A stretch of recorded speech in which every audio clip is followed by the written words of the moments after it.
All right, good morning, everybody. Today I'm going to talk about instrument drawing, and that is drawing graphics that is using instruments. So the purpose, true size and true shape description.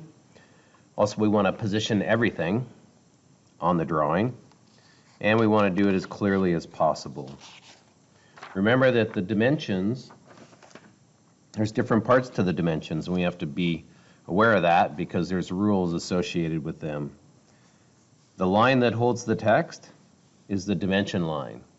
The line that extends to some kind of geometry, assuming there was some geometry here, it's called the extension line.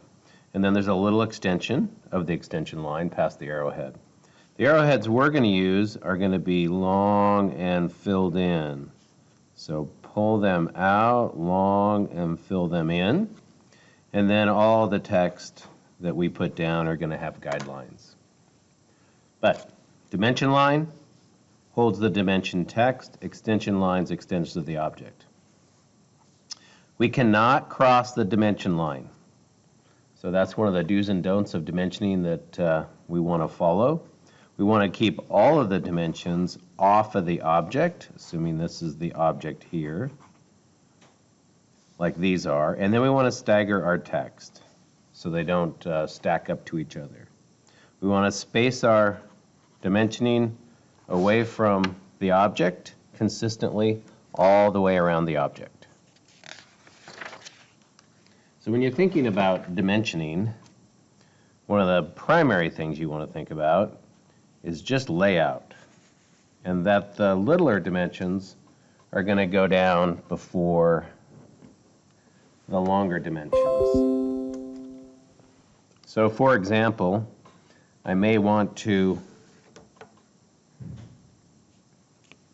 position the circle first.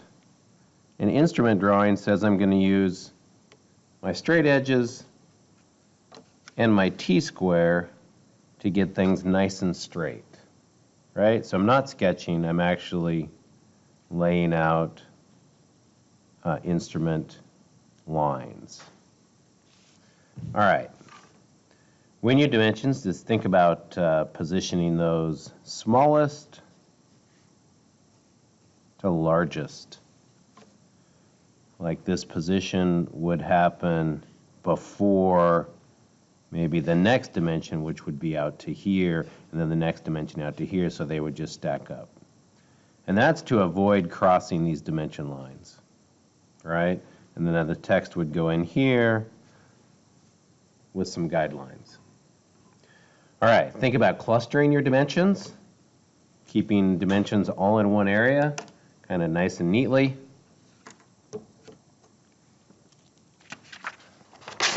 Kind of like this drawing shows. I just put random numbers in this drawing. You'll see a lot of 84s. But you'll notice how this is clustered. Dun, dun, dun. And this is clustered down here, but then you will have to like throw some other dimensions on. This is a leader. And when we draw leaders, we try to keep them from being vertical and horizontal. So we want them off at an angle. And if they extended, they would extend through the center mark. So leaders come off at an angle. They can be any angle. Like I could have put this dimension up here. But if it continued, it would go through the center. And then I could use my T-square to make that horizontal. I'm doing a little sketching right now, right? And then leaders touch the object. So they're very beneficial. You can slide them in a lot of places if you get stuck not being able to get a dimension on. Notice all the dimensions are off the object. All the dimensions have kind of the same spacing consistently throughout, and it has a nice professional look. So your highest priority with dimensioning is clarity, then accuracy, completeness, and you want to try to keep the person using the drawing from doing any math. So you do the math for them. We talked a little bit about lines in class. We're using the primary lines of visible and hidden right now. We will get into section, and we're also using center lines. So know that there there is actual specifications to these lines. Some of you are making yours really small for the hidden line right here. So they don't have to be that small, but this should be thicker. The visible line should be thicker than the hidden line. And then the center line is thin. So I'm going to be looking for those differences in line type. All right, when you're laying a drawing out, especially mechanical drawing or any hand drawing, you really have to think about spacing, like how much space is required to get dimensions into these areas. So you got to forward think it. It's a good idea to make a sketch before you go to the instrument drawing and try and get that dialed in. All right, let's just talk about the startup of an instrument drawing. Typically you're going to have a T-square. You can't really see all my T-square, but it's a T-square that is sliding along the edge of the desk. I can maybe show it to you like that. There it is, right here. And that keeps your horizontal line for you. So the first thing you want to do when you set up your drawing is you want to take your paper and you want to line it up to that T-square and then tape it down. I'm just going to put a couple pieces on the edges here. Put one there and one over here. But that's the start. Now you have a horizontal line that can go anywhere, right? And then from that, you'll put your triangles down and you'll be able to get vertical lines and also any 15-degree angle by putting them in combination. So you can see that this angle here, right here, would be what? It would be a combination of the 30 and the 45 to get some kind of angle here. And then this would again be part of this 90 and this 60. So this is a 60, sorry, 60 and 45. All right, a little origami there because these can go all different directions and make any 15-degree angle. All right, when you're drawing with instruments, you want to start with very light lines. So if I was going to be drawing some verticals, you know, I want to do the layout super light, and then in the end I can come back and I can darken it in. So you have to be kind of less accurate when you're doing it like this. Keep it nice and light, so if you do need to erase, you can erase easily. Once you're happy and convinced that your drawing is correct, then you can come and darken it. So darkening, usually we want to roll the pencil a little bit and change the angle. And it can take several strokes to get a thick line, something like that. Okay? And then if you want a thin line, maybe I have a hidden line coming off of there, then those we want black, but they're supposed to be thinner.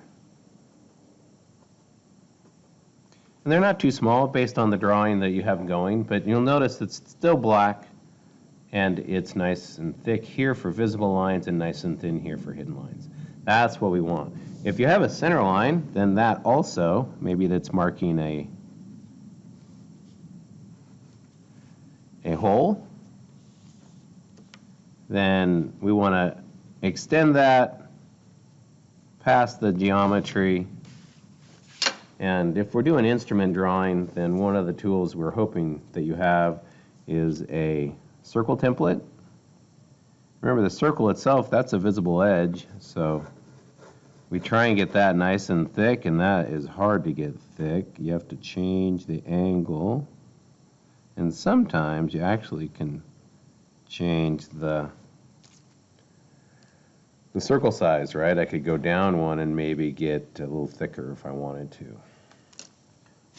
All right, so center lines, black, thin, visible lines, thick, dark. All right.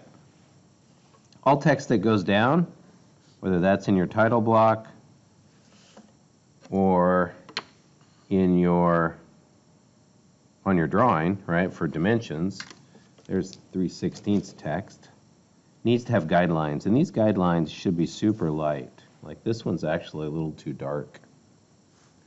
But then I could put my text in